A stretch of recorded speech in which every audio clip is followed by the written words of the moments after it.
Bonjour à tous et bienvenue dans ce nouvel épisode de Motion Meet. Aujourd'hui, j'ai eu l'occasion de recevoir le studio Criss Cross qui a été fondé par Stéphane Gibert et Lucas Marin. Si vous ne connaissez pas leur travail, je vous montre dès à présent leur showreel.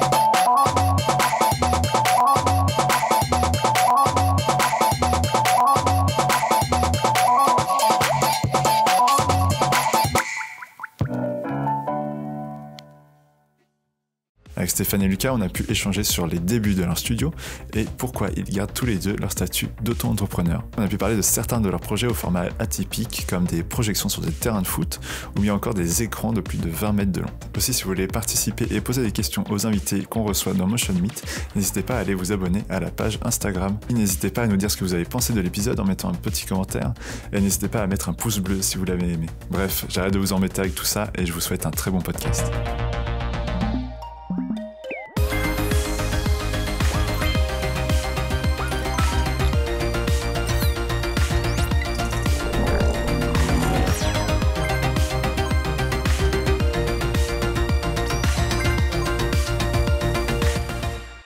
Salut Stéphane et Lucas, comment ça va?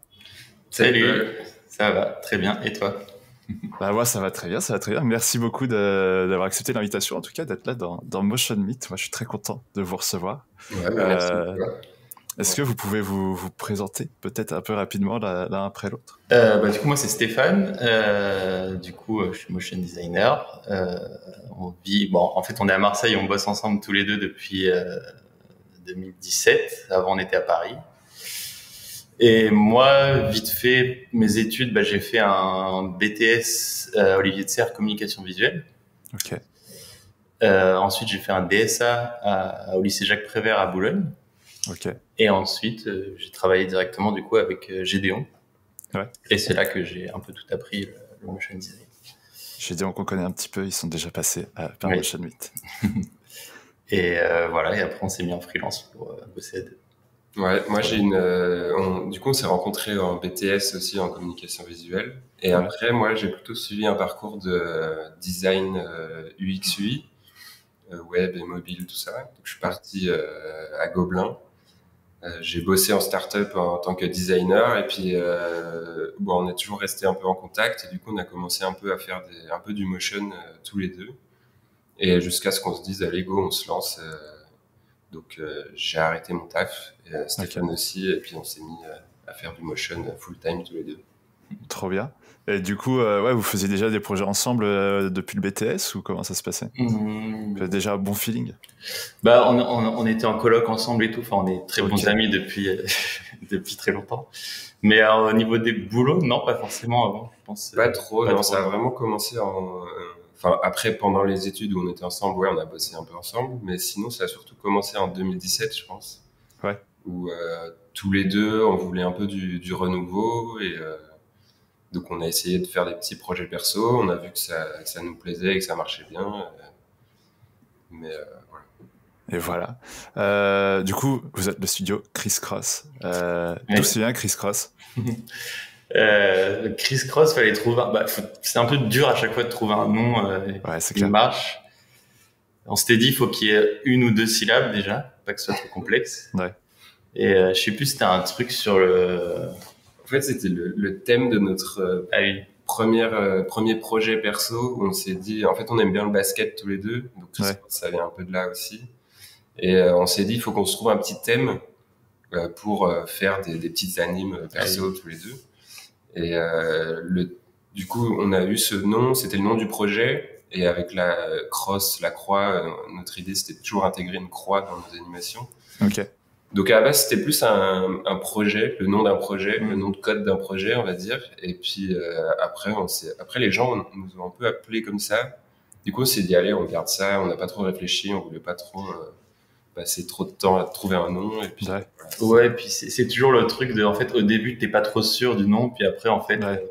si les gens après commencent à vous appeler comme ça, c'est que ça marche, quoi. Et puis c'est surtout qu'après il fallait faire une page Instagram ou un truc comme ça, et puis il fallait mettre un nom, donc t'es obligé de mettre un truc. Et, Stéphane et Lucas Motion. Ouais, non. Non, puis comme c'était court et enfin il y avait pas d'autres studios, je crois qu'il y en a un autre, mais qui fait pas la même chose du tout que nous maintenant. Mais à l'époque il y avait pas. Du coup on s'est dit bon bah allons-y. Let's go, quoi. Ok. Du coup, vous êtes restés en freelance tous les deux. Et comment ça marche du coup, il y a plein de questions autour de ça aussi. C'est comment ça marche au niveau des clients, entre vous. Pourquoi pas avoir monté une structure directement. Ouais, on se posait la question au début, mais en fait, c'était déjà le plus naturel. Comme on était tous les deux en free, on s'est dit autant rester en free, quoi. On avait un peu nos clients chacun de notre côté, donc ça aidait pas mal. Et en fait, on s'est rendu compte que les clients n'avaient pas de problème à facturer en deux parties. Ouais. Du coup, à chaque fois, ce qu'on fait, c'est qu'on demande de splitter la facture en deux. Et il y a vraiment, à part une ou deux fois, ça n'a jamais posé problème. Du coup, c'est beaucoup plus simple parce qu'on n'a pas niveau comptable, on n'a pas besoin de s'y intéresser plus que ça. Ouais, mais même si c'est déjà un peu complexe. Avant, on était auto-entrepreneur et on est passé à artiste-auteur il y a 2 ans. Ok. Ça, c'est mieux du coup, mais c'est aussi un peu, enfin comme ça a changé aussi avec l'URSSAF. Enfin, il y a quand même toujours pas mal de problèmes. Mais maintenant, on est assez rodé. C'est administratif, quoi. C'est compliqué, ouais. Mais oui, enfin, on verra peut-être pour après si on change de statut. Pour l'instant, on est artiste-auteur et ça nous va très bien, mais. Vous avez quelqu'un qui gère à côté un peu toutes vos tâches admin ou vous le faites on a un comptable du coup quand même. qui s'occupe de tout ce qui est TVA et tout ça. Ouais. Mais après, toutes les déclarations, enfin c'est comme tous les freelances, on doit les faire. Ouais. Ok. Non, ouais, c'est toujours aussi la question, genre comment vous gérez tout ça. Et bah d'accord. Et en fait, après aussi chacun garde ses clients à côté, peut-être, ou est-ce que vous partagez vraiment tout comment ça se passe? Ouais, en fait, on a chacun des clients qu'on avait d'avant ou des connaissances d'avant, et des fois c'est des petites demandes, des petits projets. Du coup, on bosse pas forcément à deux dessus. On se garde un peu. Voilà, s'il y en a un qui veut faire son truc, il peut. Ouais. Mais quand c'est des projets plus intéressants, des plus gros projets, si ça vient de l'un ou de l'autre, on essaie quand même d'intégrer Criss-Cross. Ouais. Ça fait. Puis toutes les demandes qui sont, en fait, toutes les demandes qui sont faites sur notre mail, on les prend à deux. Mais en vrai, là, au niveau des pourcentages, je pense, de projets qu'on fait à deux, c'est peut-être 90%, et les 10% de reste, c'est des petits trucs en extra qu'on fait pour soit aider un ancien client, soit comme il disait Lucas, c'est des petites demandes. Mais les gros projets, on intègre forcément l'autre parce que ça, c'est plus intéressant d'échanger tout ça, d'être à deux. Ouais, dessus, carrément. Ouais. Et en fait, comment vous répartissez les tâches un peu pour les projets? Est-ce qu'il y en a un qui va être plus à l'aise, par exemple, dans la 3D ou l'autre dans la 2D, même pour le storyboard ou des choses comme ça? Comment est-ce que vous faites? C'est assez naturel. Enfin, du coup, au niveau de l'animation 2D, on est à peu près pareil. Enfin, tu vois, on peut reprendre le projet de l'autre. C'est ça qui est intéressant aussi, c'est que s'il y en a un qui fait quelque chose et qu'après il y a un retour, l'autre, il peut très bien repasser sur le projet. Et après, pour la 3D, on n'en fait pas souvent. Quand il y en a un peu, c'est plus Lucas qui fait. Ok. Un petit peu. Et après, par exemple, s'il y a un peu de son ou quoi, ça sera peut-être plus moi qui va un peu bidouiller le son ou faire un peu. Mais après, sinon, au niveau des comment on se répartit les choses, parce que souvent dans les projets sur lesquels on bosse, il y a toujours une phase un peu d'exploration, donc on peut chacun un peu explorer de notre côté, trouver soit des style frames, soit un style d'animation, et après on met en commun. Et avant qu'on pète tout. Et après au niveau des scènes ou des trucs, si on se prend une scène chacun l'anime. Ouais. Et en fait, ça dépend du projet, parce qu'il y a des choses où ça va être, par exemple, il y en a un qui va s'occuper de la typo, là peut-être plus juste des formes, et après on met en commun.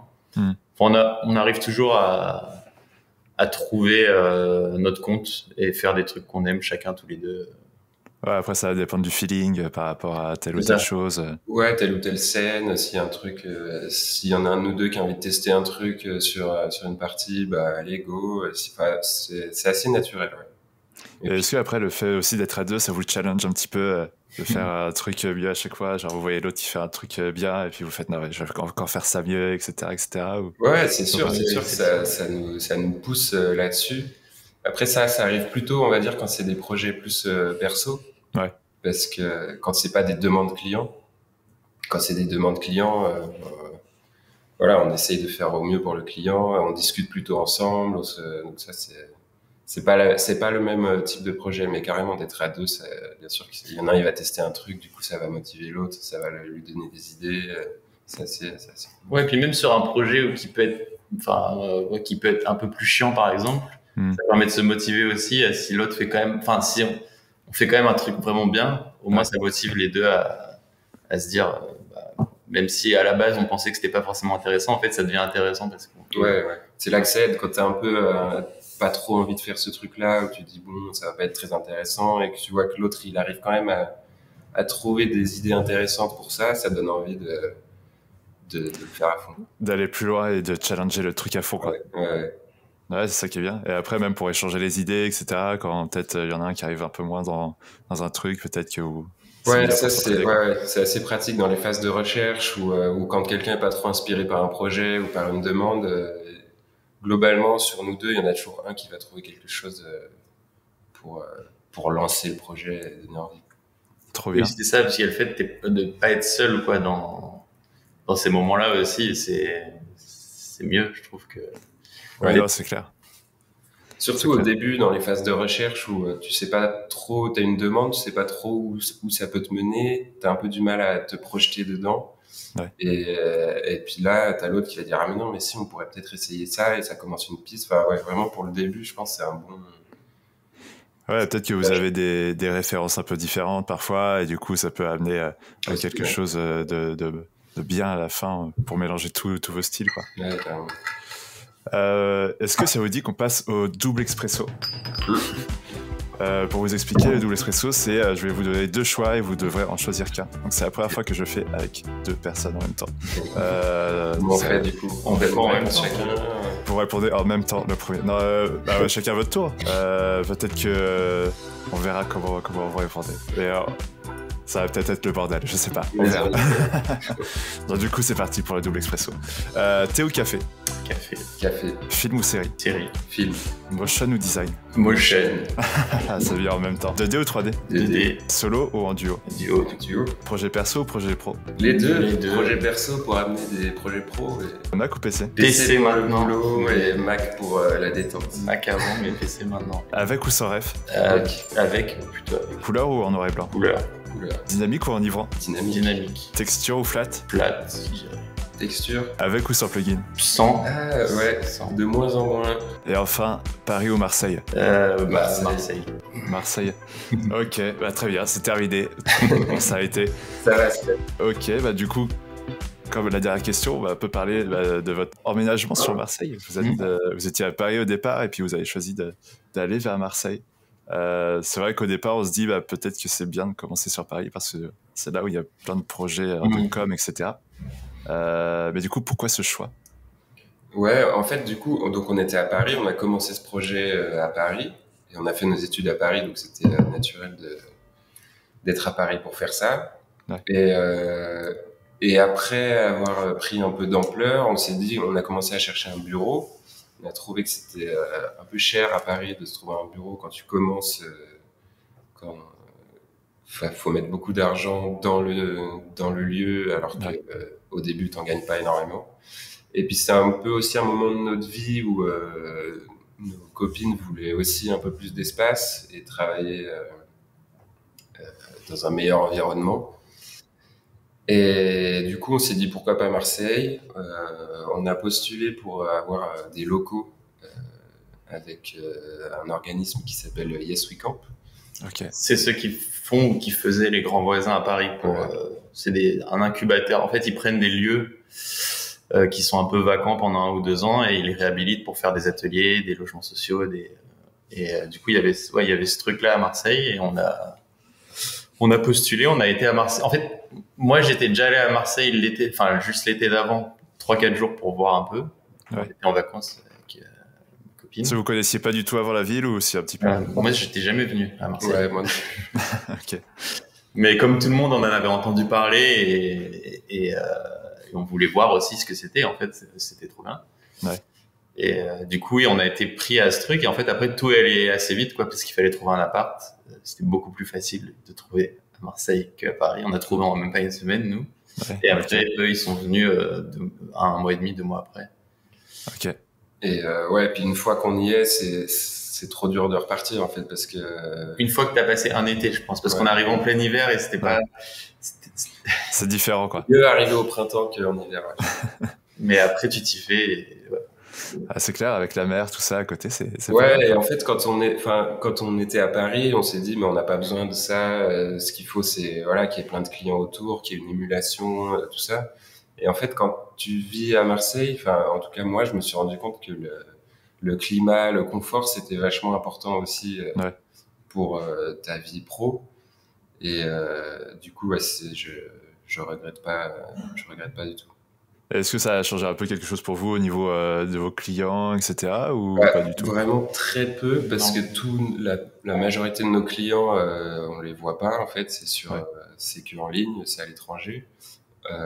Du coup, la transition, elle s'est faite très facilement parce que on n'avait pas de rendez-vous à faire à Paris ou des choses comme ça. Et après, ça peut arriver qu'on ait quelques clients à Paris. Et assez rarement, on nous demande de nous déplacer pour voir des dispositifs ou des choses comme ça.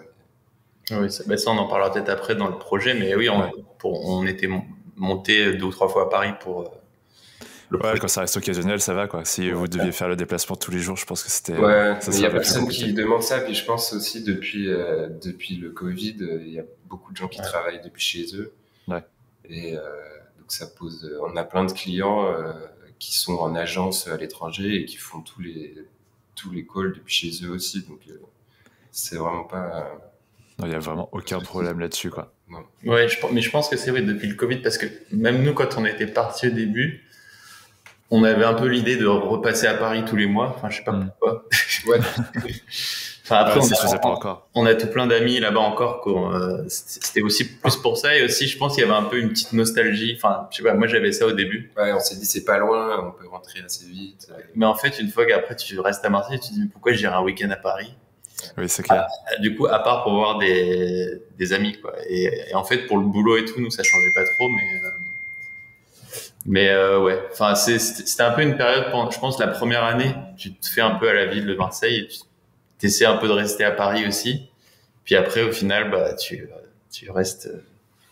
Tu restes. Ouais. C'est sûr que je pense que les week-ends sur Marseille, ça doit être pas mal, quoi. Plutôt que de retourner sur Paris. Oui, c'est plutôt les Parisiens qui viennent à Marseille maintenant. Ouais, c'est vos potes qui viennent, quoi. Ouais. Et puis je pense que vous avez la place pour les accueillir un petit peu, c'est ça? Oh, bah, cool. Et puis, qu'est-ce que ça a changé pour vous? Et est-ce que, ouais, du coup, il n'y a pas de différence vraiment dans vos projets? Est-ce que ça a aussi changé un peu vos tarifs? Est-ce que quand vous êtes descendu sur Marseille, vous êtes mis un peu moins cher ou il n'y a eu aucune différence? Bah, pas vraiment, parce que du coup, enfin, on n'a pas fait de projet à Marseille. Enfin, on a fait des projets, mais plus, c'est plus par des amis qui avaient besoin d'aide sur des trucs et on a aidé. Donc là, oui, on n'a même pas demandé d'argent, c'était plus aider. On n'a pas cherché de clients à Marseille. Donc, en fait, qu'on soit à Paris ou à Marseille, ça change rien. Ouais, ça revient même. Ce qui change, c'est la vie ici est moins chère. Donc, si tu gardes les mêmes tarifs donc t'es forcément gagnant aussi, vu que tu payes moins cher ton loyer. C'est clair. C'est plus comme ça que faut le voir. Et puis après, au niveau d'augmenter nos tarifs, c'est plus par rapport à l'expérience. Donc, c'est pas géographiquement, je pense. Ouais, je sais que parfois, j'ai eu des clients. Non, pas moi personnellement, c'était un pote qui m'avait dit que t'avais un client qui lui disait de baisser son tarif parce que de pas mettre un tarif de parisien, tu vois. Ah oui, putain. Et il lui avait répondu, non, sauf que le problème, moi j'habite sur Paris, du coup, je fais mon tarif, quoi. Ouais, mais ça, c'est bizarre, du coup, parce que, ouais. Si t'es à distance, ça change pas grand chose. C'est juste dire, t'habites pas à Paris, du coup, t'as pas le droit d'avoir. Non, ça veut rien dire. C'est plutôt l'inverse. C'est plutôt en fonction du client. On peut peut-être demander un peu moins. C'est ça, ouais. Si lui, c'est plus sa petite structure ou qui vit. On va pas demander je pense qu'on demande pas le même budget pour quelqu'un qui est à Marseille et quelqu'un qui est à New York, par exemple. Oui, c'est ça, oui, ça dépend de la structure aussi, si c'est un indépendant, si c'est une énorme boîte, etc. C'est sûr que les prix vont être un peu différents, quoi. Ouais. Mais je sais pas s'il y a encore ce truc de... Oui, la Paris et la province, enfin, ça vient de là, ce truc, je pense, des tarifs. Bah, clairement, ouais. Mais je sais pas, moi, pendant un moment, je regardais un peu les prix, tu vois, t'avais des maps un peu de prix, par exemple en Normandie, parce que moi je viens de Normandie, tu voyais que les prix étaient un peu moins chers qu'à Paris, par exemple, tu vois. Ouais. Oui, mais c'est par rapport aux clients de cette région, je pense. C'est pas par rapport... Peut-être, ouais, si tu travailles que localement, tu vas te rester sur ce tarif-là, ou... Je sais pas, écoute. Ouais. Ok. Et du coup, vous, au début, vous avez beaucoup joué sur les réseaux sociaux. Et comment ça a réussi pour vous à vous attirer des clients Bah, je pense que c'est le fait qu'on soit deux et que du coup on s'est un peu imposé un rythme.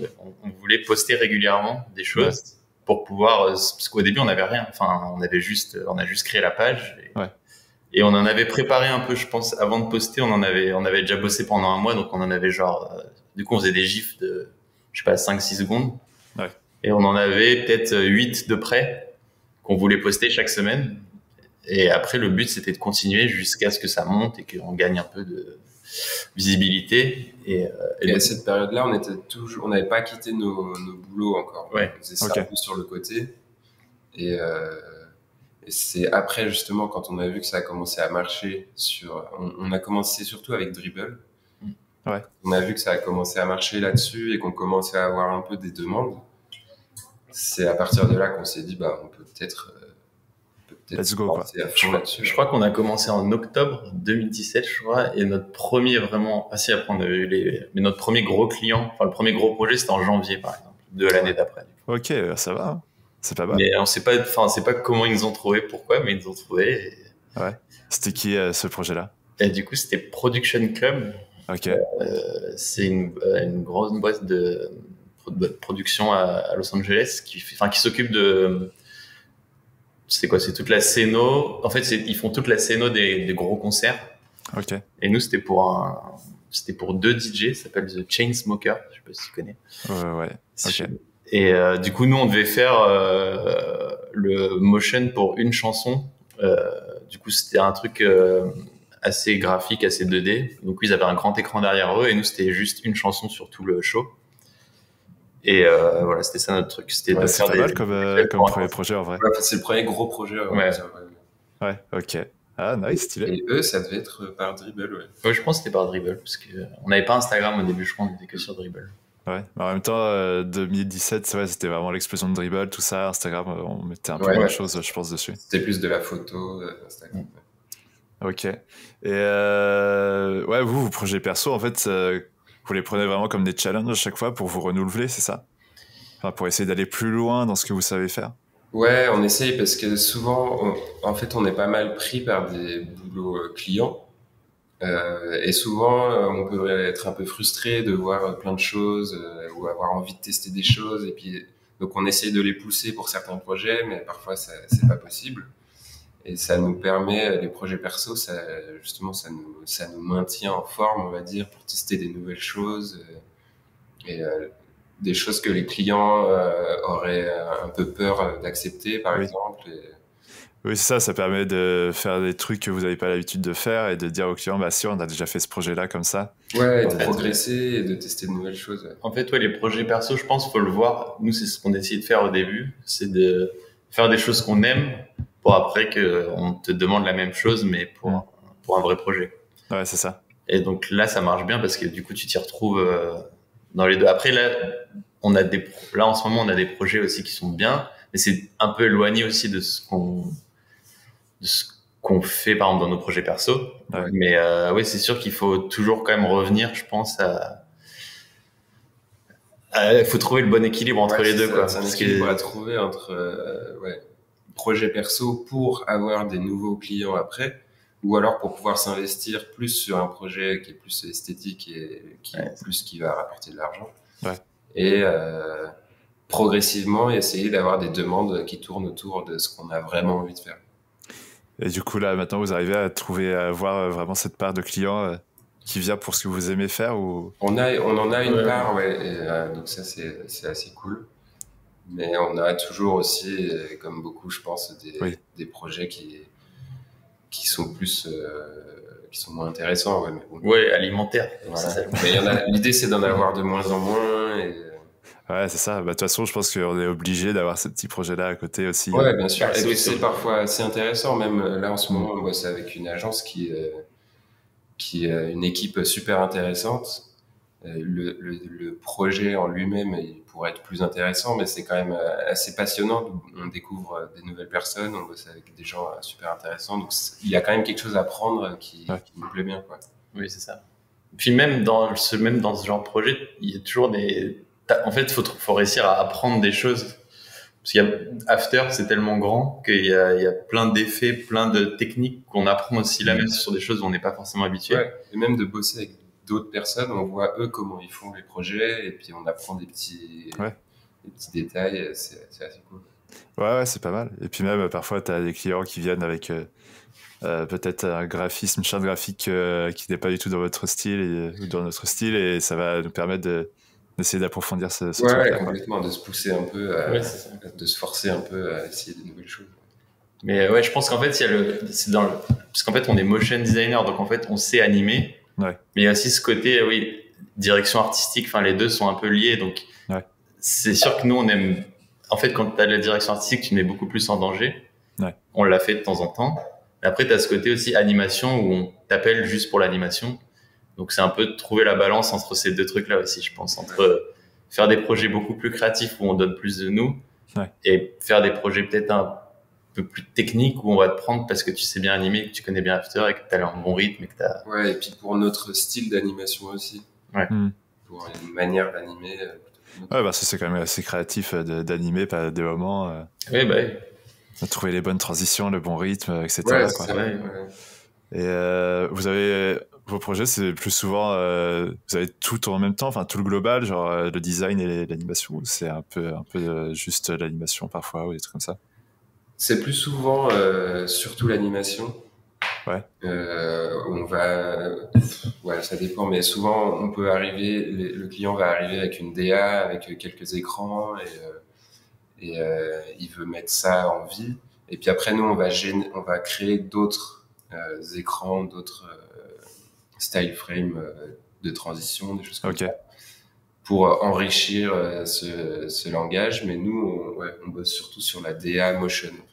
Okay. Ouais, par exemple, si on prend les projets qu'on fait avec Midi 15, tu pourras en montrer certains. Et du coup, en fait, à la base, eux, ils nous donnent juste quelques écrans. Des fois, enfin, même, je me rappelle, dans le passé, il y a peut-être juste 3-4 écrans.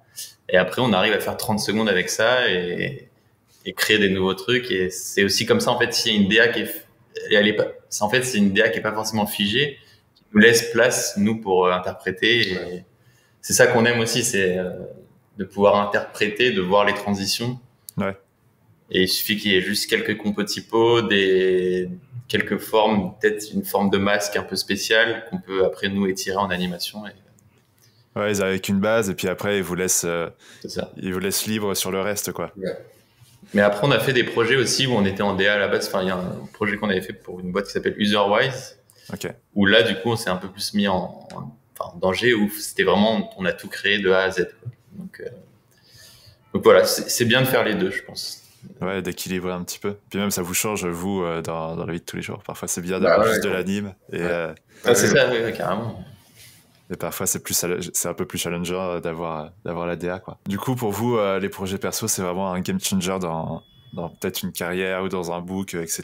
Ouais, je pense que c'est super important parce que tu peux vite te faire enfermer à bosser juste pour toujours les mêmes agences, des projets qui finalement à la base t'intéressaient pas trop. Ça peut aller trop vite, la facilité peut venir trop facilement, donc c'est important de se pousser un peu de temps en temps pour faire de nouvelles choses, les montrer aux gens. Ouais. Et oui, surtout les partager, quoi. Ouais, c'est important ça. Parce que parfois on a peur de venir le mettre sur les réseaux, de voir ce que les gens vont penser de on n'est pas, j'avoue qu'on n'est pas hyper à l'aise avec ça non plus, on n'est pas encore hyper rodé là-dessus, mais on s'est quand même rendu compte que quand quand on réfléchissait moins et qu'on postait un peu plus comme ça nous venait, c'était beaucoup plus gratifiant après et que c'était beaucoup plus utile. Ouais. Donc, je pense qu'il faut pas avoir peur de poster comme ça différentes étapes de boulot. C'est comme ça que maintenant, qu'on trouve du boulot aussi. Enfin, je pense que tout le monde, pour se faire repérer, c'est ça sur Instagram. Ouais, Instagram, LinkedIn. Je sais pas si vous postez aussi là-dessus, mais c'est vraiment des plateformes. On n'utilise pas encore ça, mais ouais. T'es pas la première personne qui nous en parle depuis quelques temps là. Bah en vrai, ouais, comme Instagram, ça a un peu changé les méthodes de publication, etc. LinkedIn, vraiment pour trouver des clients, en tout cas de mon côté. Ouais, parce que pour nous, LinkedIn, c'était plutôt réseau pro. Ouais, bah c'est pro, mais du coup, il favorise aussi pas mal la vidéo maintenant. Donc, donc c'est pas mal. Bah pourquoi pas, on va regarder ça. Ok. On va parler d'un de vos projets du coup. Quand on avait parlé un peu avant le podcast, vous m'aviez parlé du projet des évolutions industrielles. Ouais. Avec des formats un peu spéciaux. Est-ce que vous pouvez nous en parler un petit peu? Ouais, présenter le projet. Du coup, Évolution industrielle, c'est une exposition qui est en ce moment à la Cité des Sciences jusqu'en mars ou en mai. Jusqu'en mars, qui a été inaugurée en juin. Et du coup, nous, on a une pièce, c'est une pièce vidéo dans cette expo qui s'appelle, c'est le lever de rideau, c'est la dernière salle en gros avant de sortir. Et c'est un écran de 28 mètres sur 2 mètres 20. Pas mal. En 3 parties, du coup à 270 degrés. Et du coup, c'est une animation qui dure à peu près 10 minutes. Ok. C'est un peu une animation un peu immersive, puisqu'on est rentré on rentre dans la salle, on rentre dans ce grand écran. Et du coup, c'est pour parler, du coup, c'est en 3 parties. Il y a d'abord les câbles sous-marins, ensuite il y a les satellites, et ensuite il y a les data centers. Et donc voilà, en fait, nous à la base, c'est Bernard Bréchet. Donc moi je travaillais chez Gédéon, du coup c'était le président de Gédéon à l'époque. Maintenant il est plus, mais il a sa propre boîte. Et je travaille toujours un peu avec lui et j'essaie de mettre aussi Lucas sur les projets. Et là, comme c'était un gros projet, on l'a fait à 2. Et donc lui, il était en directeur de création sur ce projet-là et il cherchait des animateurs. Du coup, il nous a proposé le projet. Et c'est un projet qui a duré, je pense, 1 an. Ah ouais. Ouais, en fait, on l'a commencé, ça devait sortir 1 an avant. Ah oui, parce qu'il y avait le Covid. Et à cause du Covid, ça a été reporté d'1 an. Ouais. Donc je pense, ça fait même, dessus, on a bossé dessus pendant 1 an, mais ça a bien duré 2 ans en tout, je pense. Oui, ah ouais. Mais ça va d'un projet pendant 1 an?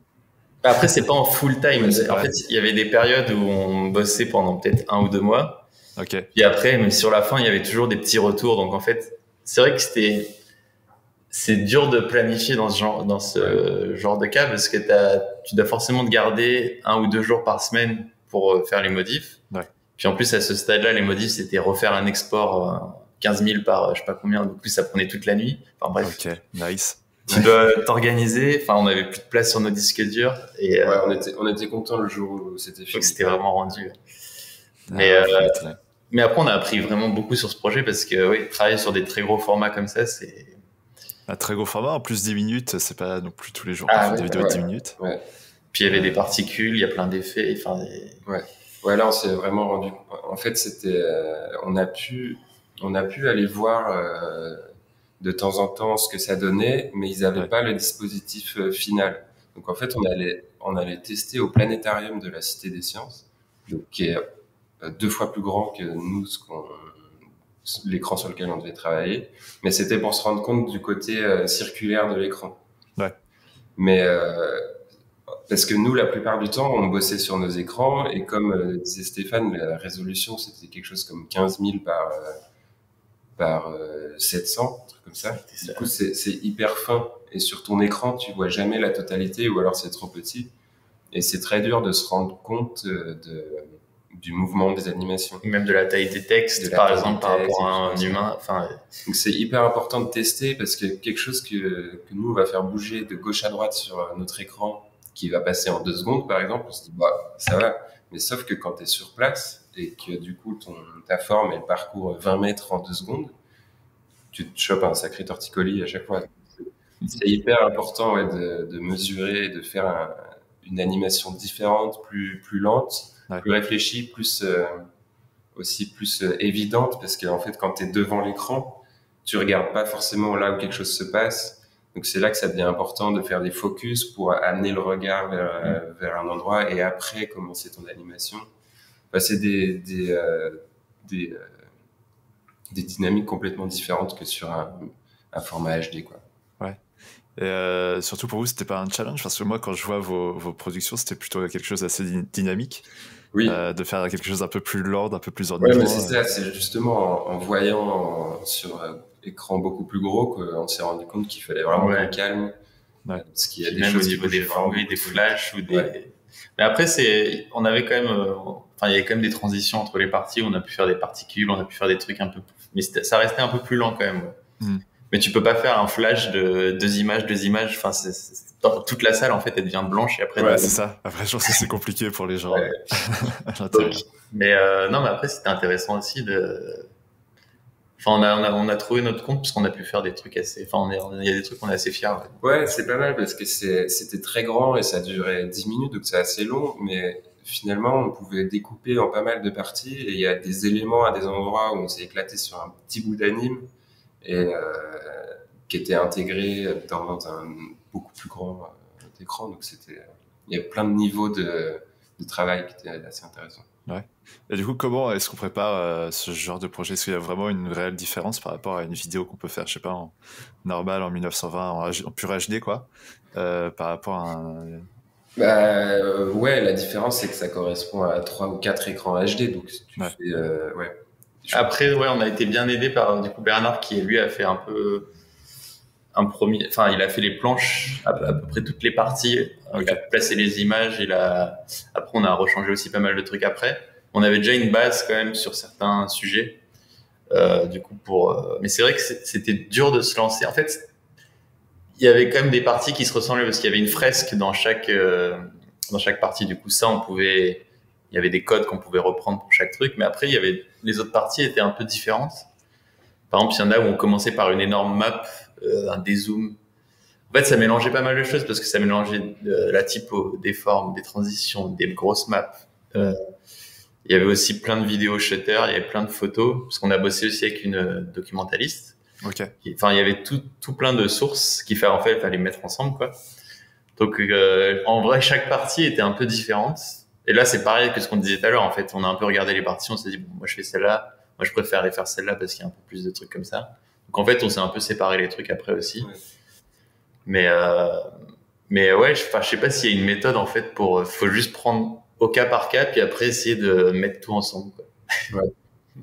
Et là, il y avait aussi une contrainte intéressante qui était que c'est une vidéo pour un musée, la Cité des Sciences. Donc, il fallait être juste.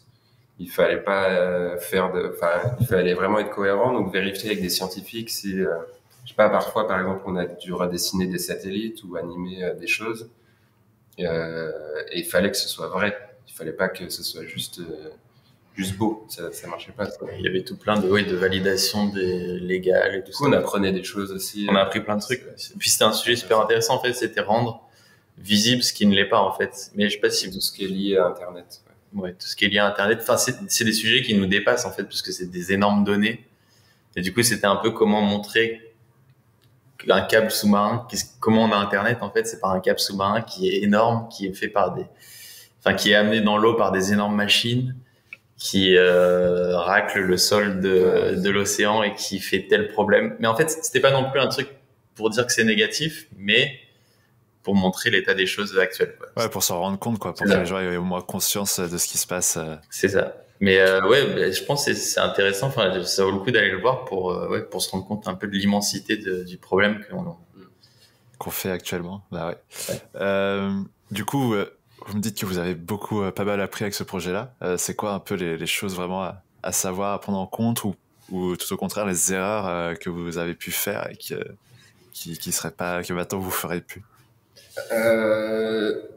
Déjà, les erreurs à pas commettre, c'est penser que ce que tu vois sur ton écran, c'est ce que tu vas voir en vrai. Ouais. Ça, c'est sûr. Il faut vraiment pouvoir essayer. Bon, la plupart du temps, quand c'est des projets clients et qu'il n'y a pas beaucoup de temps, c'est un peu dur de faire ça, mais c'est très important de pousser ça pour au moins voir une fois un rendu ce que ça donne. Je sais pas. Après, bah, en fait, plus c'est grand, plus c'est lent, je pense. Ouais. Il faut que ça soit lent, quoi. Ouais, faut laisser le temps au spectateur d'avoir les données qui arrivent à lui, quoi. Et même, ouais, faut peut-être pas se dire, faut à tout prix que j'anime ça, en fait. Faut à tout prix que je fasse une transition un peu spéciale. Non, ça peut juste être un fade. Ouais. En fait, ça passe mieux qu'un truc un peu plus complexe. Puis c'est pas quelqu'un qui est devant son ordinateur, donc c'est pas quelqu'un qui va mettre pause, revenir en arrière ou des choses comme ça. C'est plus une impression globale. Donc, quand tu regardes cet écran, il est tellement grand, de toute façon, tu peux pas regarder partout en même temps. Ouais. Du coup, c'est OK s'il y a des endroits où c'est juste des zones où il y a une très légère animation qui sert juste d'ambiance pour garder le focus sur une partie. Donc ouais, tu vois pas tout l'écran en même temps, donc c'est ça qui est vraiment différent. Est-ce qu'à un moment, vous avez ajouté un petit easter egg dans la vidéo, là où personne ne regarde? On n'a pas eu le temps, je crois. Vraiment. Et puis c'était quand même assez strict sur les vérifications et tout. Donc, ouais. Vous pouviez vraiment pas mettre un petit truc caché, quoi. Ça prenait vraiment longtemps de faire le rendu à chaque fois. Après, il y a peut-être des petits trucs cachés que seuls nous on sait et qu'on a laissé, mais c'était pas voulu en tout cas. C'était plus. Ah, ok. C'était plus difficulté. Enfin, après, compliqué de les enlever ou des choses comme ça. Voilà, c'est ça. Moi, j'avais une question. After, ça allait pour tenir un projet comme ça? Ouais, ça va. En fait, la plupart du temps, on bossait en demi-résolution. Oui, on a commencé en demi-résolution. Et en 30 FPS, parce que le final, en fait, était en 60 FPS aussi. Et on bossait surtout par partie. On avait un projet par partie. Ok. Et en fait, après, on faisait des pré-rendus, qu'on mettait après dans un autre. Enfin, on avait toute une. Ouais. Il y avait toute une méthode à la fin pour faire les exports. Mais c'est pour ça que dès qu'il y avait un changement, on savait quel truc on devait changer dans tel truc. Enfin, c'était assez énorme, mais on faisait des pré-rendus de chaque partie. Ouais. Des pré-rendus, des transitions. Enfin, il fallait après comment réfléchir. Il fallait réfléchir à comment se simplifier la vie. Nous aussi, s'il y a une modif à faire, il y en avait tout le temps. Donc, ouais. C'était un puzzle, quoi, le truc. Ouais, c'était un puzzle à la fin. Mais After, ouais, il tient.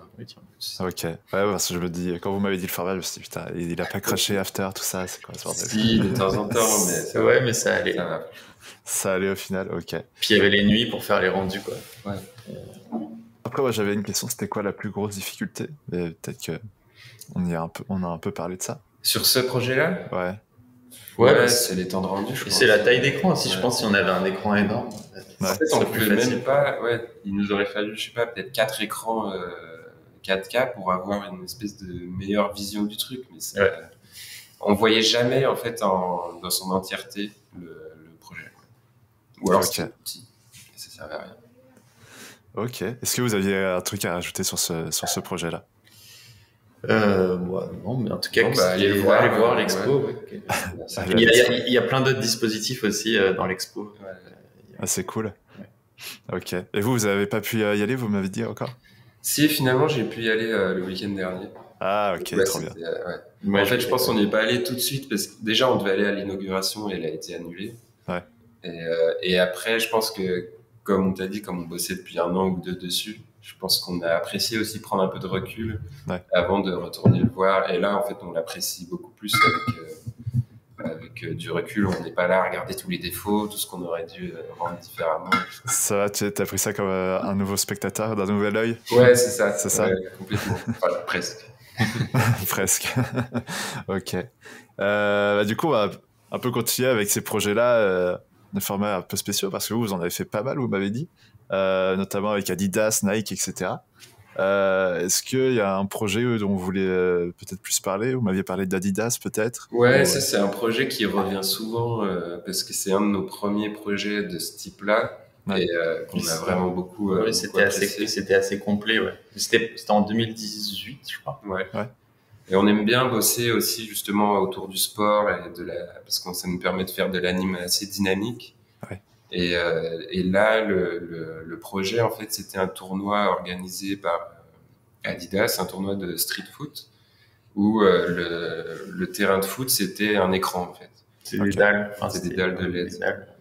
Et nous, là-dessus, on a dû faire du coup la DA du terrain finalement, parce qu'il y avait toujours une animation sur le terrain. Et prévoir des animations s'il y a un but, s'il y a un petit pont, s'il y a des choses comme ça. Et puis il y avait aussi des trucs où entre les matchs il y avait un peu des stars qui venaient. Enfin il y avait et donc il y avait à chaque fois pour chaque partie le terrain aussi s'allumait d'une autre manière. Okay. Ouais, puis il y avait des écrans autour aussi. Enfin il y avait plein de contenu sur plein d'écrans à faire. Et ouais, mais ouais, c'était un projet qui était au final on n'a pas encore refait de projet aussi. Celui-là c'était le plus fou. Ouais, parce que c'était. C'est vrai. Puis après, il y avait le côté live aussi, où il y avait du public et des gens qui jouaient au foot du coup sur le terrain, et on était là, donc c'était assez. Ouais.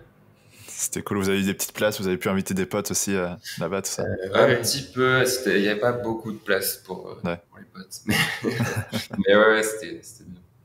Du coup, vous me disiez que là, pareil, vous vous étiez rendu compte qu'il y avait des petites. Par exemple, quand il marquait un but, il reprenait peut-être un peu trop vite. Ouais, c'est ça. En fait, quand tu crées le truc, du coup, nous, on avait fait des. Et encore, là, on pouvait être vraiment très dynamique parce que c'était du sport. Et... Ouais. Donc, je sais pas, le but, l'animation, elle durait peut-être 3 secondes. Mais sauf que comme c'était un tournoi où, du coup, il y avait plein d'équipes. Et à la fin, il y avait En fait, pendant la journée, il y avait les qualifications un peu. Enfin, si, je crois que c'était pendant la journée, il y avait les qualifications. Et le soir, c'était là qu'il y avait l'événement Adidas où il y avait la finale. Donc, ils voulaient tous aller en finale. Et donc, en fait, je sais pas, les matchs, ils duraient genre 4 minutes. Donc, dès qu'il y avait un but, ils reprenaient la balle, ils allaient au centre. Ils enchaînaient, quoi. Sauf que nous, notre animation, elle était pas encore finie.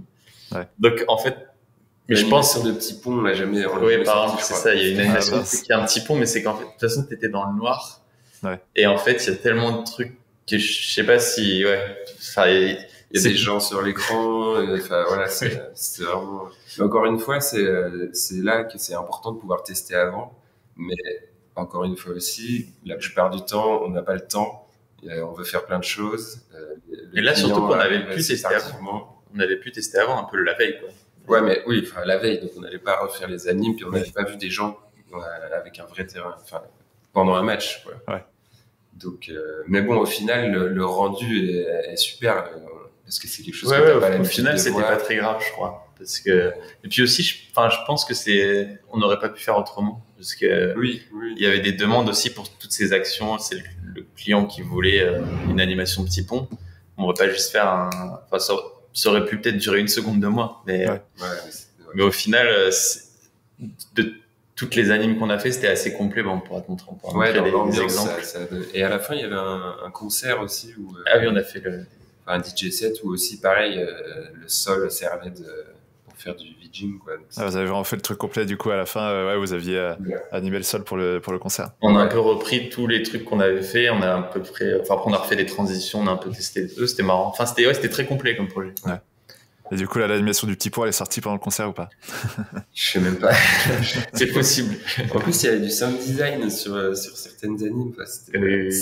C'était trop. Mais ça rendait bien. Quand t'étais dedans avec un œil extérieur, ça en jetait, quoi. Ouais, parce qu'on a demandé à nos potes qui étaient là et eux, ils se rendaient pas compte enfin, il y a que nous, en fait. Ouais, pour eux, ça a bien marché. Ouais. Donc, oui, je pense que quand c'est ton projet, etc., toi, t'es tout le temps en mode, tu regardes tous les petits détails, alors que un spectateur plus ou moins lambda. Ouais. Et c'est ça, il faut le prendre en compte aussi quand tu animes. C'est vraiment le ressenti qui est le plus important. Si tu bosses des détails, c'est pour qu'ils servent au général. Ouais.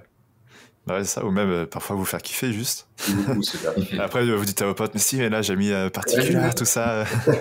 Ah, mais c'est surtout après, nous, quand on montre le projet, du coup, on peut montrer toutes ces animes et tous ces trucs. Ah ouais, pour même le petit case sur votre site, il est vraiment bien sur ce projet-là. Tu vois, toutes les phases que vous avez pu animer, c'est vraiment top. Et du coup, vous n'avez pas fait de petits matchs dessus, je crois, c'est ça? Non, on n'a pas pu. Non, mais on avait la salle pour nous la veille, du coup, dans le noir, où on avait testé. C'était assez impressionnant. Ouais. Ils ont monté le terrain la veille pour le lendemain. C'était un peu. Et c'était où? C'était à Paris, du coup? C'était à Marseille? C'était à la gare républicaine à Paris. Ouais, c'était ils avaient monté un chapiteau et du coup c'était avec Ludovic Clamence qu'on avait bossé. Du coup, il était en tant que producteur. Ouais. Et vous en avez refait un peu des terrains animés comme ça? Non. Terrain de foot, non. On aimerait bien, mais... Bah, ça arrivera. Est-ce qu'il y a un autre petit projet, genre Intersect, Vous m'avez parlé aussi un peu du festival Intersect. Est-ce que vous Ouais. voulez un peu l'évoquer? Ça, pour le coup, ça peut faire écho avec, c'est du coup notre premier client, comme on disait tout à l'heure, Production Club. Ouais. Et c'est eux qui nous ont rappelé, c'était en 2019, Intersect, du coup, c'est 2 ans après, pour ce projet-là. Et du coup, c'était un festival qui, en fait, ils bossent avec AWS et ils leur ont donné en charge de créer un festival pour AWS. Et donc, eux, comme ils font toute la scéno et tout, ils ont fait aussi l'organisation, la com. Enfin, en gros, ils organisaient tout le truc. Et du coup, nous, on a fait toute la partie motion. Ouais. Que ça soit de la pub sur les réseaux sociaux, de la communication dans le festival, de la communication à Times Square sur des écrans chelous. Sur les buildings et tout ça. Donc, en fait, nous, on était en charge vraiment de l'animation. Et pareil que ce qu'on disait tout à l'heure, ils nous filaient En fait, là, pour le coup, on a bossé tout un été là-dessus. Et en vrai, chaque jour, on avait une tâche et c'était très bien organisé où il y avait des retours. En fait, ça durait 2-3 jours sur un format, après on passait à un autre format, après on passait à un autre format. Voilà, on avait plein de formats, comme il dit. Des fois, on bossait sur du format carré pour Instagram, où là, tu peux faire beaucoup de choses sur ton petit écran, parce que les gens sont sur leur téléphone, donc tu vois tout l'écran en même temps. Et à la fin, on bossait sur un écran énorme je sais pas, 15 mètres de haut. Okay. Et où là, c'était au milieu du site du festival. Et c'était très visuel, donc il y avait le logo, il y avait des formes un peu abstraites, il y avait des animes comme ça. Donc c'est vraiment 2 types d'animations complètement différentes, mais avec la même DA au final. Ouais, et puis la DA était super animée aussi, l'identité qu'ils avaient fait. Et donc, c'était, je pense, là aussi, c'est notre deuxième projet peut-être le plus complet peut-être c'est notre projet d'identité visuelle animée le plus complet, en tout cas, où vraiment on a touché à tous les formats, à tous les contenus. Il y avait de la vidéo, de la typo, des logos, de la photo. Ouais. Et puis même, c'est pas juste de la déclinaison. S'il y a un écran, si vous faites un écran carré pour les réseaux sociaux et un autre écran de 15 mètres, je pense que c'est totalement différent. Ah oui, ça n'a rien à voir. C'est pas le même sujet. Ouais. Mais l'identité était très riche. Et puis en fait, par nos animations aussi, ils n'avaient pas encore fait toutes les DA, tous les modules. Ouais. Et en fait, par les animations, en fait, c'était un ping-pong entre eux qui faisaient aussi la DA et nous qui animons. Et en fait, on se rejoignait et en fait, on a donné des idées, ils nous ont donné des idées, puis on réfléchissait un peu ensemble. Et comme on était tous les jours en call, on avait toujours des points tous les jours. Donc en fait, en 1 mois, on a fait en 2 mois, on a fait énormément de trucs. Ok, ah ouais, c'était 2 mois de rush dessus, quoi, plus ou moins. Ouais, là, on était vraiment full pendant 2 mois. Ouais. C'était bien. Mais du coup, cette agence, c'est une agence qui nous a demandé pas mal de fois aussi de bosser sur la DA motion. Ok. De trouver des principes d'animation pour... c'était un peu le cas aussi pour ça. En gros, nous, on fait de la recherche d'animation, de dynamisme, de comment ça bouge, les typos, qu'est-ce qu'elles font, les couleurs, comment elles interagissent. Et après, ils se servent de ça pour décliner toute une communication motion. On avait bossé sur des conférences avec eux, où nous, on faisait vraiment de la recherche. Ils avaient une DA fixe, avec des formes, des couleurs, des choses comme ça. Et ils nous demandaient de voir comment donner vie à cette DA et comment après ils allaient le réutiliser pour la signalétique, pour les écrans derrière les conférences, des choses comme ça. Ah, trop bien. Du coup, maintenant, peut-être que ça se développe de plus en plus aussi, la charte motion. Voilà, c'est de l'identité motion, on appelle un peu ça. Ou de la direction motion, je ne sais pas comment dire. Ouais. Et vous en avez fait pas mal des petits projets comme ça, du coup, avec eux? On en a, mais c'était pour des conférences pareil Covid qui sont pas sorties. Ah mince. Ouais. Mais on peut peut-être se montrer on verra. On voit si on peut. Parce qu'il y en a une ou deux qui sont passées quand même, mais après le gros du travail. Ouais. Ok. Et du coup, comment ça se passe? Enfin, on n'avait pas prévu de parler de ça, mais comment ça se passe au niveau même, c'est pas de prévoir des chartes comme ça. Vous avez un cahier des charges, genre il faut que la typo bouge, le logo soit animé, etc. Qu'est-ce qu'il vous dit au départ? Ça, non, je pense que là, c'était plus des trucs quand même plutôt abstraits. Ouais, ils ont quand même déjà, vraiment plein d'éléments graphiques. Et on discute avec eux de comment vous voulez que ça sorte, quoi. Est-ce que ça doit être à fond? Est-ce que ça doit être plutôt lent? Et après, c'est de la recherche et c'est vachement intéressant comme... En fait, je pense que c'est aussi un truc, si on revient sur Intersect, où nous, En fait, on n'a pas fait de charte après Motion parce que c'était un projet qui a duré, enfin, c'était un one shot, quoi. Ouais. Mais si par exemple il y avait une deuxième édition, on aurait pu aussi regarder comment on a animé, les easing, le temps de trucs et de faire une charte Motion. Ouais. Je sais que ça se fait parce que on a déjà vu ça sur d'autres projets où on arrive et il y a un peu déjà une charte Motion qu'on respecte pas forcément parce que c'est un peu abstrait aussi de voir des courbes mais parfois ça se prête peut-être pas la vidéo, ça. etc. Mais de comprendre déjà les intentions, et je sais que ça se fait de plus en plus, en tout cas, d'écrire ou d'avoir un fichier pour les motions qui arrivent sur le projet et qui savent pas forcément comment il est animé, d'avoir même des indications très techniques sur les amortis in, out, tant de pourcents, tout ça. Donc, pour avoir la cohérence, disons. Oui, de toute la charte, etc.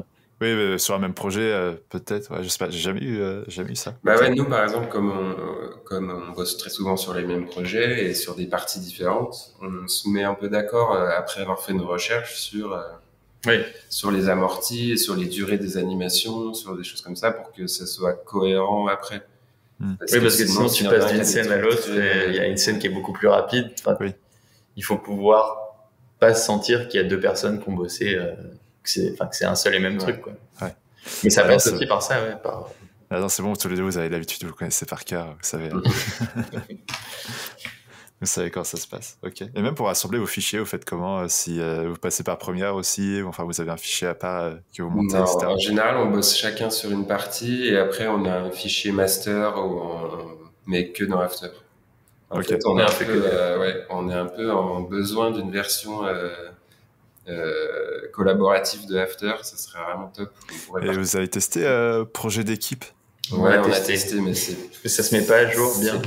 C'est pas encore à fond. Mais on va creuser un peu parce que je pense qu'il y a des choses pas mal. En fait, on aimerait bien un truc où on peut se partager des précompositions. Dans une librairie là, mais ça y est toujours pas ça. Et ça serait parfait. Par exemple, quelqu'un anime le logo et t'es pas obligé de. Enfin, il y a une précomposition logo master que tu utilises dans les deux projets. Si tu la changes, elle change dans les deux projets. Ça serait top. Ouais, c'est ça. Non, faut nous écouter à une solution pour ça. Si j'avais un mec d'Adobe qui est là. Mais ou sinon, ce serait passer, faire le rendu, le mettre dans la bibliothèque le cloud. Et du coup, bosser avec des pré-rendus. C'est ça. On pourrait faire ça, mais c'est pas toujours faisable. Oui, c'est clair. Surtout si vous avez des modifs, etc. Ça peut vite devenir long. Les pré-rendus, c'est surtout le dernier jour, en fait. C'est ça. En général, ce qu'on fait, on bosse chacun sur notre partie. Et il y a un fichier master qu'on remet à jour quand on fait un gros rendu. On fait un rendu complet. Mais Et après, à la fin, quand il y a des retours, ça finit tout dans le projet master. Ok, ça marche. Du coup, comment vous avez réussi à avoir des projets avec pour faire des concerts, pour faire l'exposition, pour faire le terrain Adidas? C'est comment vous réussissez à trouver ou comment les gens réussissent à vous trouver? Après, comme on disait au début, c'était par les réseaux sociaux, mais après, c'est surtout par le bouche-oreille aussi, je pense, parce que, par exemple, pour le projet Adidas, on avait un pote qui bossait dans la boîte du coup de prod et qui nous a recommandé. Là, par exemple, pour le projet de la Cité des Sciences, c'est une ancienne connaissance aussi avec qui moi je bossais. Enfin, il y a toujours. En fait, c'est ça qu'on se disait aussi, c'est que si tu travailles bien avec une personne, après, elle va te recommander à d'autres gens. Oui, c'est ça. Et pareil pour, par exemple, Production Club, on avait fait du coup Intersect. Et en fait, après, tous ceux qui étaient dans cette boîte, ils sont un peu partis dans d'autres boîtes. Et du coup, ils nous ont un peu rappelé sur leur nouveau projet aussi. Donc, il y a un peu un truc. En vrai, c'est par les réseaux sociaux, mais je pense que c'est surtout par le fait que les gens changent d'agence, parlent à d'autres gens, à d'autres professionnels. Le premier contact vient de Instagram ou Dribbble, mais après, si ça se passe bien. C'est ça. On a toujours un peu une boîte avec qui on a bossé, par exemple, il y a un an. Un an après, elle t'a pas oublié, elle va te redemander quelque chose. Et ça marche comme ça, en fait. On alterne entre les. Parce que là, peut-être aussi parce que nous, ça fait quand même 5-6 ans.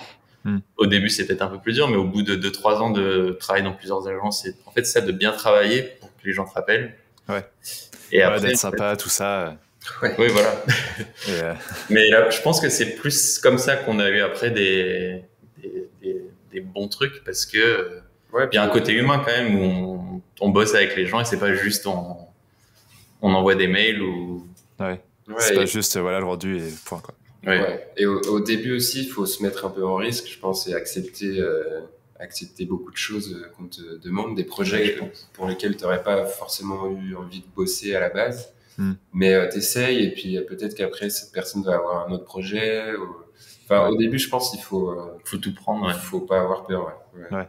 Oui, et même essayer de challenger le projet, même s'ils vous disent que c'est un même petit s'ils truc. vous disent la plupart du temps, il n'y a pas de budget pour ça, donc. Mais c'est pas grave, faut prendre sur soi et après on le met dans le book et on est content. Exactement. Ouais, mais en fait, faut pas se dire aussi qu'on peut tout mettre dans le book, parce que je pense qu'il y a plein de projets que. C'est sûr. Mais enfin, en fait, il y a plein de projets où on intervient juste par exemple une semaine. Enfin, tu vois, tu peux pas. Oui. Ouais, des fois on passe sur des toutes petites parties. C'est ça. Mais faut pas se dire à tout prix, je veux faire Enfin, ça vient que après, je pense, de se dire, je peux mettre dans mon book. Enfin, nous, je sais qu'au début, il faut garder un certain niveau d'exigence. Je pense que c'est ce qu'on se disait pour vraiment poster que le meilleur du meilleur pour se dire. Ouais. Oui, c'est ça le truc, c'est poster que le truc qui te fait kiffer ou vraiment le truc trop bien animé. Mais pas avoir peur de faire des trucs qui te font un peu moins kiffer. Ouais, c'est ça. Ouais. Mais pas forcément poster juste un bout d'anime sur un projet qui est pas forcément intéressant. Enfin, ça va pas intéresser forcément. Juste pour dire, même si ça peut être pour un gros client, genre, je sais pas si c'est pour un très gros client, je dis j'ai bossé sur ce truc, mais en fait, c'est pas forcément le meilleur truc. Oui, c'est pas forcément hyper intéressant. C'est juste pour dire j'ai bossé avec truc, mais au final, enfin nous en tout cas, c'est comme ça qu'on le voit. On préfère poster des trucs, même si c'est des projets plus petits mais si c'est intéressant visuellement, c'est plutôt comme ça qu'on va choisir. Oui, c'est ça. Et après, les gens vont venir pour ce que vous avez montré. Ok. Est-ce que on a parlé un peu du temps que ça vous prend ces projets-là? Est-ce que vous pouvez parler un peu budget ou pas? Par exemple, un gros projet comme le truc d'Adidas ou des trucs comme ça, comment vous le facturez? Ça, du coup, Adidas, je crois que pour le coup, c'était un peu au début où nous, on commençait un peu. On avait été assez bien payés. En fait, là, on était à la journée. Et je crois que ça avait duré quand même un mois et demi. Ok. Donc, on était payés à un tarif à la journée chacun. Du coup, ok, pas mal. Donc, c'était plutôt bien pour l'époque où c'était. Ouais. Après, il y a des projets où on essaie de se dire ça va nous prendre 2-3 semaines. Ouais, en fait, on essaie d'estimer le temps que ça va prendre en comptant un peu les retours. On propose une enveloppe globale. On bosse rarement à la journée, sauf quand c'est pour une agence qui dit je veux que tu bosses pour nous 2 semaines, quelque chose comme ça. Et à partir de là, on établit un budget et on discute, quoi. Mais c'est vrai que c'est toujours un peu une partie où on aimerait bien que des clients qui ont une enveloppe et un budget. Et à chaque fois, c'est des espèces de fausses négos pour essayer de gratter. Enfin, c'est un peu la partie qu'on n'aime pas trop faire. Et pour le coup, je pense que personne n'aime ça. C'est ça. Si quelqu'un pouvait s'occuper de ça serait cool. Non, mais en vrai, après, il y a des bonnes surprises et puis il y a des fois où c'est un peu moins bien. Mais ouais, en fait, il faut essayer de prendre un peu de marge pour les projets plus intéressants qui vont déborder et puis où tu vas être beaucoup moins bien payé, c'est pas grave parce que c'est intéressant. Il faut essayer de prendre un peu de marge sur un projet moins intéressant. Ouais. Ok. Et par exemple, c'est pour le projet d'exposition. Est-ce que au niveau des droits d'auteur, est-ce que vous faites facturer vos droits d'auteur et comment ça marche ces choses-là? C'est un peu différent pour ce projet. Nous, on facture jamais les droits d'auteur, je crois. Ok. Et là, c'est un projet public. Enfin, ouais, c'était un appel d'offres. Du coup, il y avait une grosse enveloppe au début qui, au final, qui a fait tout le projet. Et on pouvait pas changer, même à la fin, quand il y avait beaucoup de retours et tout, il n'y avait pas moyen de. Là-dessus, on n'a pas géré le budget. Pour le coup, on nous a dit on a ça. Oui ou non. Ce que vous voulez ou pas. Il se trouve que ça a débordé. Bon, ça a débordé, c'est pas grave. Ça déborde. Cool, mais ouais, c'est pas l'idéal, je pense. Après, nous, on n'est pas non plus fan des facturer les retours. Par exemple, si 2 semaines après, on nous demande un truc, on va pas le facturer forcément si ça nous prend 20 minutes. Ouais, on estime un peu que c'est un peu Enfin, sauf si le client déborde beaucoup, on estime que c'est notre responsabilité de bien estimer à la base quand même. Oui, après, ça dépend s'il veut changer la moitié du projet ou pas, quoi. Je pense voilà. Mais après, pour bien estimer, on fait quand même, on se dit, ça va nous prendre tant de temps. Ouais. Notre tarif à la journée, chacun, c'est ça et ça, on multiplie et après, on fait peut-être une estimation haute, une estimation basse, et on dit ça va être entre ça et ça, et puis après on négocie, quoi. Mais après, c'est aussi quel client, quelle agence en face. Oui, on n'a pas toujours les mêmes tarifs. Mais après, on n'a pas non plus un truc x2. Enfin, c'est toujours entre, je sais pas, ça peut être entre 300 et 600, 700. Ça dépend. Ça dépend vraiment du client, quoi. Ça dépend. Ok, ça marche. J'ai failli oublier les questions des auditeurs. J'en avais une déjà, c'est Tom qui commence d'abord par est-ce que vous vous embauchez? On aimerait bien l'année prochaine travailler avec plus de gens, et pas forcément embaucher parce que vous entourez de personnes à côté. Travailler avec des freelances et aussi si on trouve des gens qui sont chauds pour faire un stage chez nous, on sera l'année prochaine, je pense qu'on sera prêt. Ouais. Ok, trop bien. Ça va faire plaisir à des petits étudiants, ça. Mais je pense qu'on fera une annonce ou un truc sur une story pour demander des profils ou quoi. Enfin, je sais pas, les stages, c'est plus au printemps, je crois. Ouais, on est un peu nul en stage. On voulait avoir un stagiaire à un moment, et puis on s'y est mal pris, c'était pas les bonnes périodes, enfin bref. Mais si vous avez, s'il y a des gens qui sont intéressés, n'hésitez pas à envoyer, on répond. Enfin, Ok, ça marche. Et ouais, est-ce que ça vous arrive de vous entourer parfois d'autres animateurs ou d'un sound designer ou des choses comme ça? Ouais, carrément. Pour l'instant, les autres animateurs, on en a fait très peu. Ouais. Sauf quand c'est déjà au sein du projet qu'il y a d'autres animateurs. Mais engager des animateurs, nous, on l'a fait 1 ou 2 fois pour l'instant. En fait, c'est juste que maintenant aussi, on a peut-être plus des gros projets où on nous donne, enfin, on nous dit il faut faire ci, ça, ça, mais nous, on ne sait pas tout faire. Ouais. Du coup, comme on nous laisse la possibilité d'embaucher nous aussi d'autres gens. Donc, c'est assez intéressant aussi. Et c'est surtout sur son design et et un peu d'aide en animation. Ok. Mais on aimerait beaucoup plus développer ça, encore plus travailler, même ça peut être en storyboard, quelqu'un qui fait un storyboard pour nous. Ce qui nous permettrait justement d'accéder à plus de projets intéressants. C'est un peu ça après, vous serez peut-être un peu plus aussi dans la gestion plutôt que vraiment les mains dans le cambouis, etc. Il faut voir comment ça. Après, c'est à petite échelle pour l'instant, mais en tout cas, de déléguer certaines tâches et de se faire aider sur certains trucs, c'est carrément ce qu'on espère. Enfin, qu'on a déjà commencé un peu cette année et qu'on espère continuer l'année prochaine. Ok, trop bien. J'avais une autre question. C'était d'Arthur Slay. Du coup, j'ai un peu étoffé. J'ai demandé. Enfin, du coup, vous avez déjà répondu. C'était est-ce que vous prenez des sujets individuels encore? Donc ça, oui. Ouais. Lui, il voulait savoir est-ce que vous êtes sur des plateformes comme Malte ou pas? J'avoue qu'on a vite fait essayer au début pour voir si ça apportait quelque chose, mais on n'a pas poussé du tout, mais ça n'a jamais rien apporté. Ah ouais? Oui, je pense qu'il y a eu une période où on s'est dit on va envoyer plein de mails à plein d'agences. Ouais, on s'est inscrit au tout début comme ça. Et, on n'a rien eu, franchement. Mais c'était après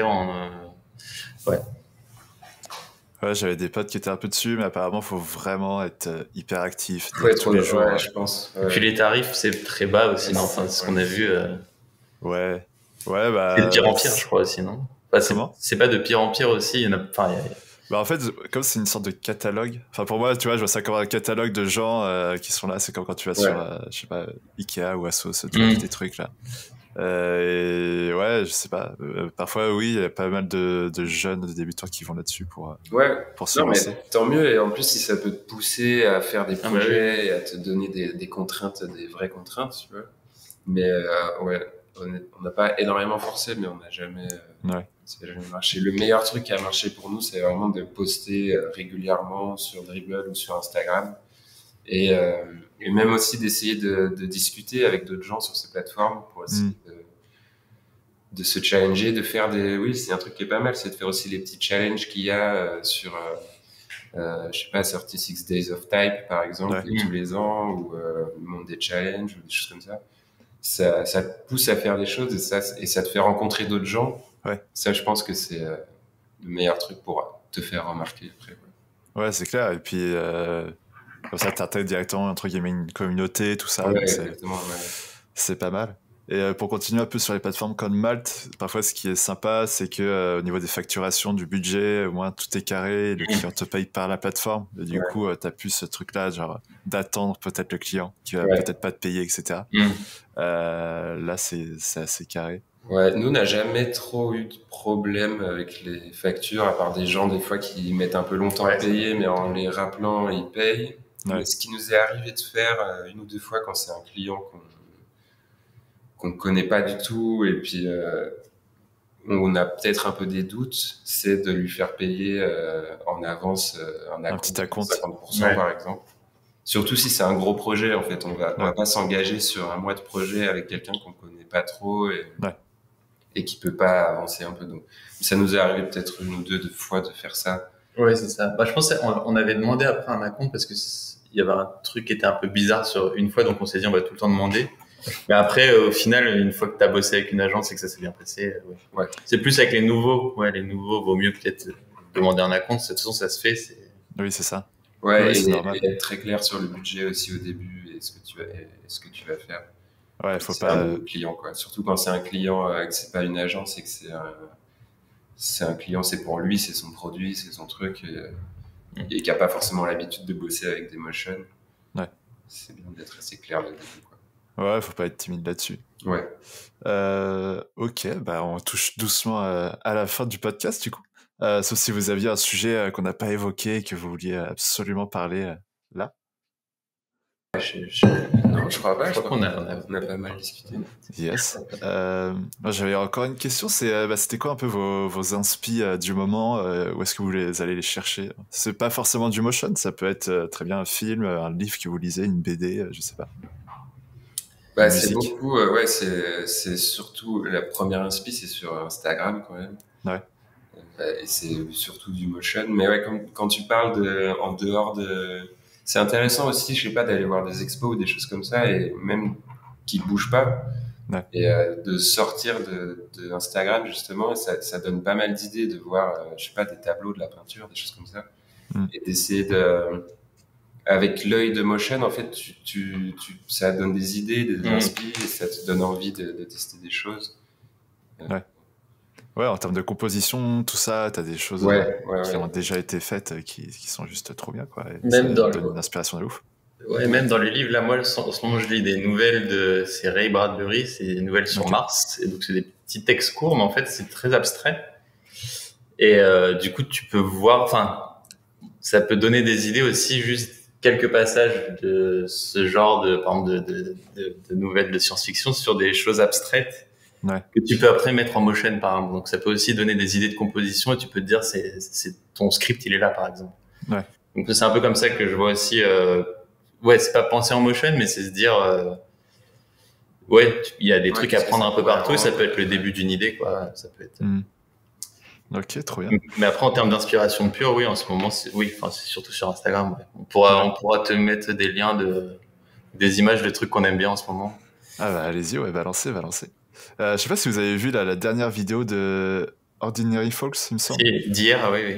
Ouais, là, en mix media, elle est juste folle, quoi. Ouais. Oui. Et il y avait le truc sur les synthétiseurs aussi, c'était The Furo. Ouais, ça, je pense, c'est le truc de l'année qui nous a... Le truc qui vous a marqué. The Furo, là. Ouais, c'est vraiment hyper complet, hyper dynamique, et le son, il est top. Et il y a aussi celle de Hornet et d'E-Tay, du coup, parce qu'on bosse avec eux. Il a sorti une série qui s'appelle Obsessed de 3 films. Ouais. C'est un peu nos coups de cœur de l'année. Ouais, nos coups de cœur de l'année. C'est votre top 3, quoi. Ouais. Mais après, c'est des projets où ils sont beaucoup à bosser dessus et c'est ça, oui. Faut pas se dire que c'est qu'une personne, quoi. En fait, Ordinary Folk, je pense qu'il y a peut-être 20 personnes qui ont bossé sur le truc. Ouais, c'est toujours quand tu vas sur leur site, tu vois autant de personnes et tu fais OK. Ils sortent pas souvent des projets, hein. Après, c'est pareil, je sais pas est-ce qu'ils bossent que sur un projet pendant 3 mois? Est-ce qu'ils ont des projets alimentaires aussi?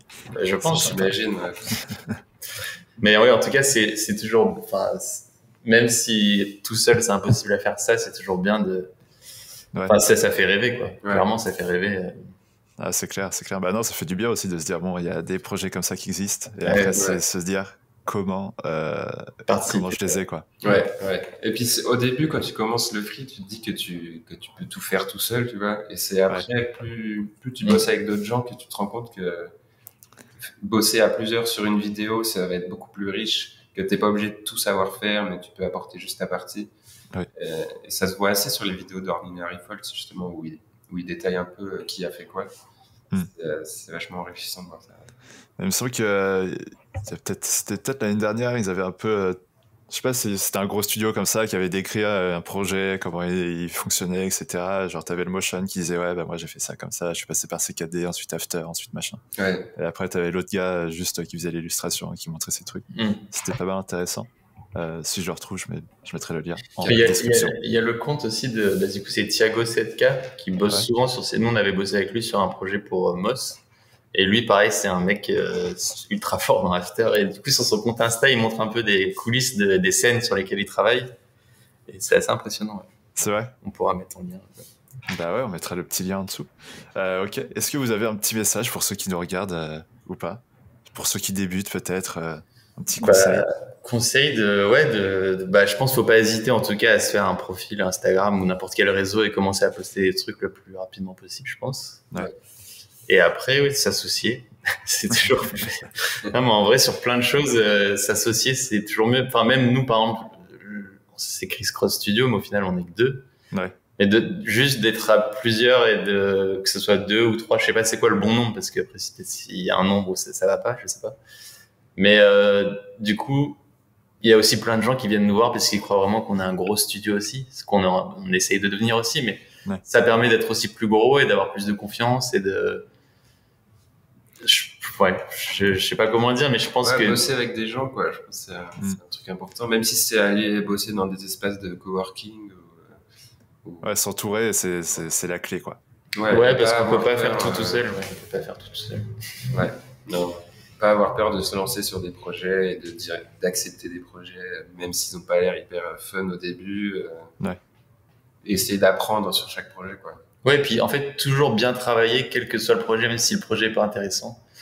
L'agence en question, elle va peut-être te filer un projet intéressant 3 mois après. Donc, voilà. Je pense que c'est ça aussi.